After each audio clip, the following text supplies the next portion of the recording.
Weer eens baie welkom, baie dankie dat u ingeskakel het. Nou ek glo en vertrou, dit gaan soos gewoonlik baie goed met u en dat die woord van die Here steeds vir u van kardinale belang is. Nou in vandag se video gaan ons kyk hoekom talm Jesus om terug te kom.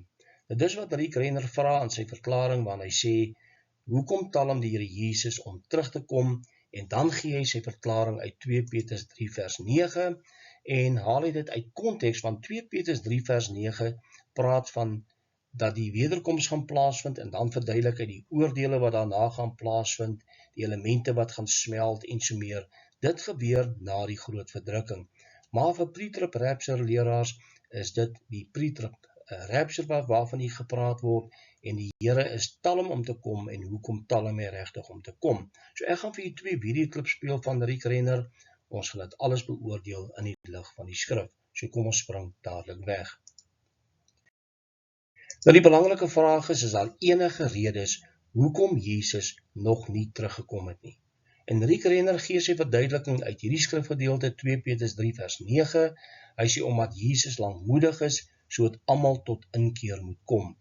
Nou dis waar, die Here is lankmoedig oor ons en hy wil hê dat ons tot inkeer moet kom, maar die Here kan nie vir elke geslag wag dat hulle tot bekering moet kom nie. Daar gaan iewers 'n einde kom aan alles en dit is belangrik dat ons dit sal verstaan. Maar kom ons gaan kyk waaroor gaan die konteks van 2 Petrus 3.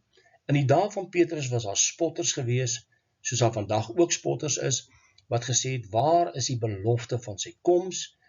Want vanaf die wêreld bestaan het in die begin, die voorvaders en so meer, is alles dieselfde, dit het nie plaasgevind nie, maar Petrus gee toe hierdie skrifgedeelte en hy gee die verduideliking. Hy sê, die Here vertraag nie die belofte, soos sommige dit vertraging ag nie, maar hy is lankmoedig oor ons en wil nie hê dat sommige moet vergaan nie, maar dat almal tot bekering moet kom. Nou die Here is lankmoedig, maar die belangrike vraag is, wat is die rede hoekom die Here vandag nog nie teruggekom het nie? Want is dit daaroor dat mense nie tot bekering gekom het nie? Die Here gaan nie wag vir ewig dat mense tot bekering kom nie. Is dit nie dalk die tekens wat in vervulling moet gaan, die begin van smarte, ek gaan nou vir jou kaart wys daaroor, die groot verdrukking, die abomination of desolation en al die goed nie.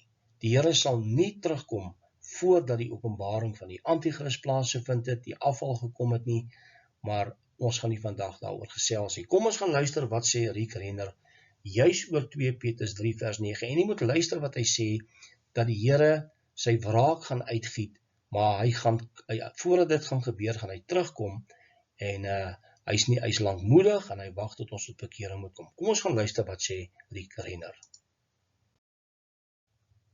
Men may think that God is slow, but he is not slow. He is not late. He's going to keep his appointment. He's going to show up exactly on time. In fact, the verse says he's not slack concerning his promise. His promise, again, has a definite article. The specific promise that he is coming again, as some men count slackness. The word count is from the Greek word higeomai, which means to regard. There really are people that have just kind of shucked it all. And they've said, oh, if he's coming, he's late. Possibly he's not coming at all. They count it to be slackness. Or they say, he is slow, he's tardy, is never going to happen. But instead, Peter says he's long-suffering. He's long-suffering to us, where now we find out why it's taking so long for Jesus to come. The word long-suffering in Greek is the word makrothumio. The word makros and the word thumos. The word makros depicts what is long or of long duration, similar to a span of time, while the word thumos means anger, and it depicts a strong and growing passion. But when you compound the two words together, it is the long restraint of anger or long suffering. Nou voordat ons gesels oor die long suffering, die anger wat gaan kom, kom ons gaan kyk wat hy gebruik 2 Petrus 3 vers 9, en hy sê dat die Here die belofte nie vertraag nie, want sommige ag dit as vertraging, omdat hy nog nie gekom het nie, en dan gee hy sy verduideliking, maar jy moet onthou, hulle sien hierdie as 'n pre-trib rapture. Jy kan gerus na sy video's gaan kyk, en elke pre-trib leraar, hulle glo dat die Here gaan terugkom in 'n pre-trib rapture, en daarna vir 7 jaar lank gaan hy sy wraak uitgiet oor hierdie aarde. Gaan kyk daarna, dis wat hulle glo. Maar dis nie wat die skrif leer nie, ons gaan nou kyk na daai skets. Maar hy sê dat die volgende, hy gee die Grieks aan, the long restraint before thumos. Nou wat beteken die woordjie thumos? Dis anger or wrath, die ander woord is orgai. Met ander woorde, dit spreek van God se wraak. Nou verdrukking is klipsis, dit beteken vervolging deur die mense hande, maar hierdie is God se wraak, en ons weet natuurlik dat sy wraak gaan uitgegiet word, nadat die son swart geword het, die maan soos bloed, en die sterre van die hemel geval het. Dit is wanneer God se wraak kom, en dit dan gaan daar plaasvind. En dis wat 2 Petrus 3 vers 9 en 10 en alles wat daar gaan lees, dis wat dit eintlik sê. Want hy sê die elemente gaan versmelt, en ons gaan nou kyk na daai skets. Maar kom ons gaan kyk na die kaart die laaste 7 jaar, en dan gaan ek 'n verduideliking gee. Goed, kom ons gaan kyk gou-gou wat die woord van die Here hier leer. Ons weet natuurlik hierdie is die 7 jaar periode, wat natuurlik in 2 helftes opgedeel word, 3,5 jaar, 3,5 jaar. Die eerste is die begin van smarte. Jesus noem dit nie die verdrukking nie.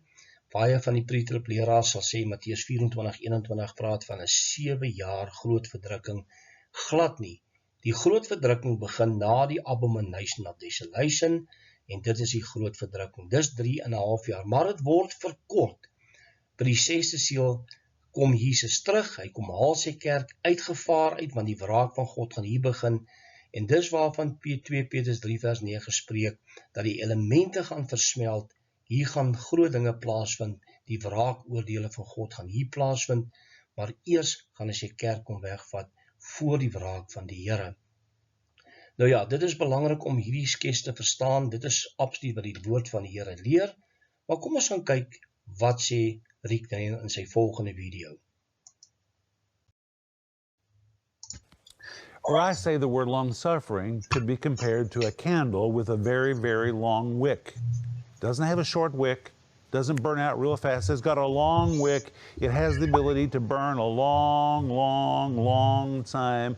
And here we find that God is patiently waiting. He is restraining his anger. He is restraining his judgment.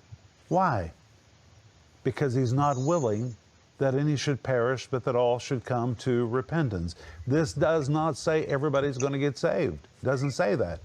It just says he's not willing that any should perish, but that all should come to repentance, which means the reason it's taking Jesus so long to come is not because he's late. He's going to be right on time.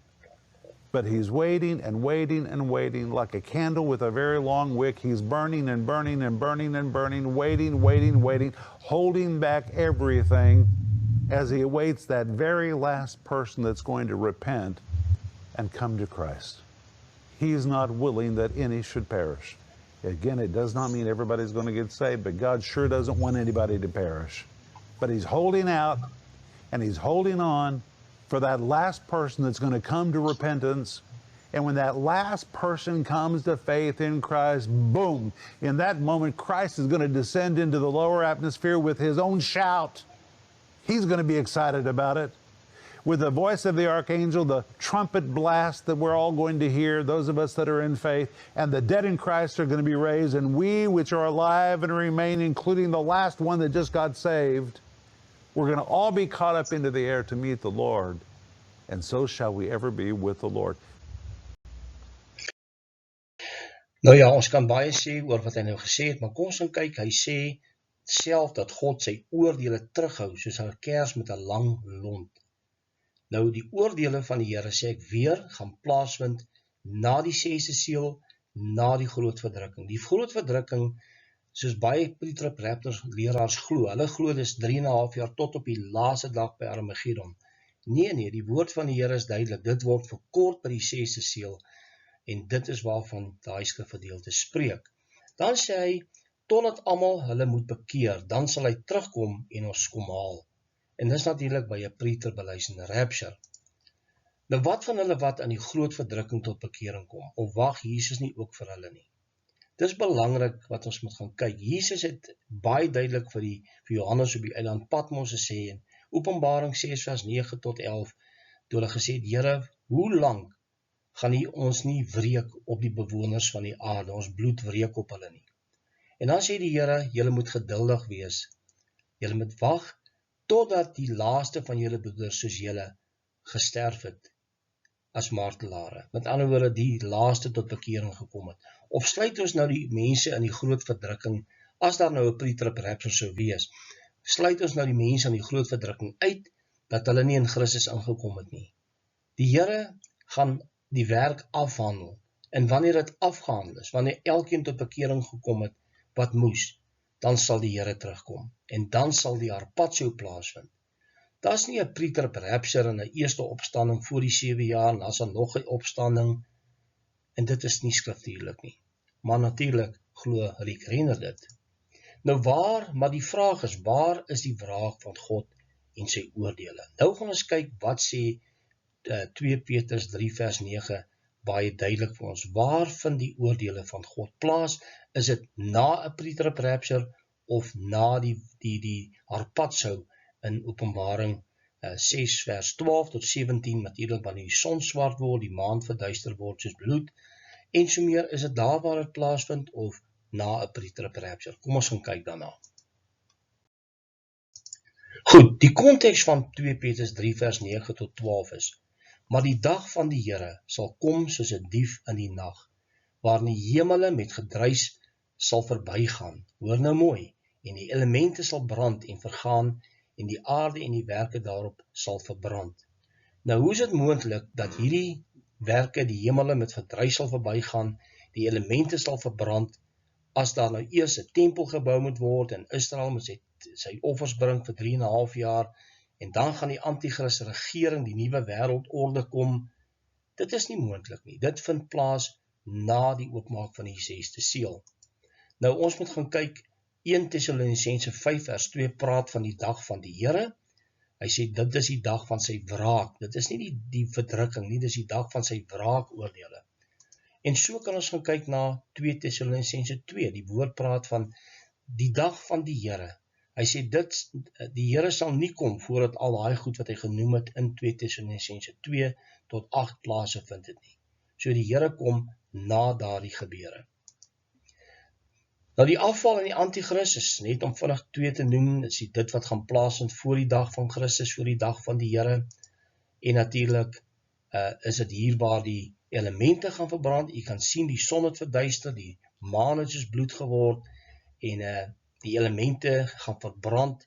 Dan is die kerk weg, dan is ons in die hemel, dan is ons by die Here, en dan sal ons nie die wraak van God sien nie, ons gaan dit nie beleef nie, en dan sal ons na dit terugkom op 'n wit perd saam met Christus na die vrederyk, en natuurlik eers na die slag van Armageddon.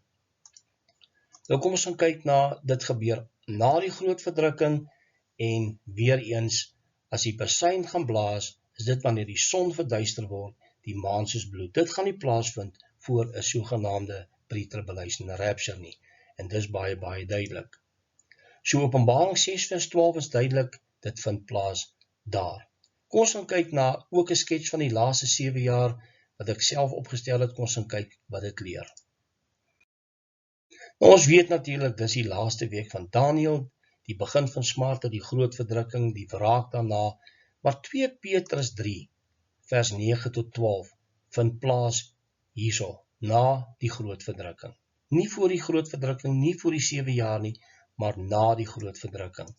En dit is waar dit gaan plaasvind, na die groot verdrukking. Dis die elemente wat gaan versmelt, dit vind daar plaas. En so baie van die pre-trib-leraars mis dit, hulle plaas dit voor die 7 jaar periode, wat nie die geval is nie.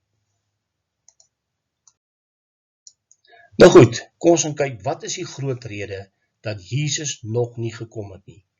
Die tekens waarna in Matteus 24 vers 4 tot 31 moet nog in vervulling kom. Dit is nog nie in vervulling nie, dit moet kom, daar moet eers die 4 perde moet hardloop in die begin van smarte, die abomination of desolation moet plaasvind, die groot verdrukking, en dan sal die teken van die seun van die mens verskyn. Dit is die wederkoms en die harpatsou. En na die groot verdrukking sal Jesus sy terugkeer maak, net soos hy beloof het, en soos Petrus het beskryf het in 2 Petrus 3 vers 9. En ja, God is ook baie geduldig en lankmoedig, dat mense hulle sal bekeer. Maar hy kom na die groot verdrukking. Daar's nie 'n ander tydlyn nie. En dit is dan die konteks wat Rick Renner nie reg verstaan nie. Hulle glo dat dit gaan plaasvind voor die 7 jaar, die pre-trib rapture, en dan sal God sy toemos, die orgai, die wraak uitgiet vir 7 jaar, totaal buite konteks. So ons moet gaan kyk, wat sê 2 Petrus 3 vers, die gaan lees die hele hoofstuk, en jy sal die konteks verstaan. Dit gebeur na die groot verdrukking. Mag die Here u seën, dat ons tot ons op 'n volgende keer weer gaan gesels. Totsiens.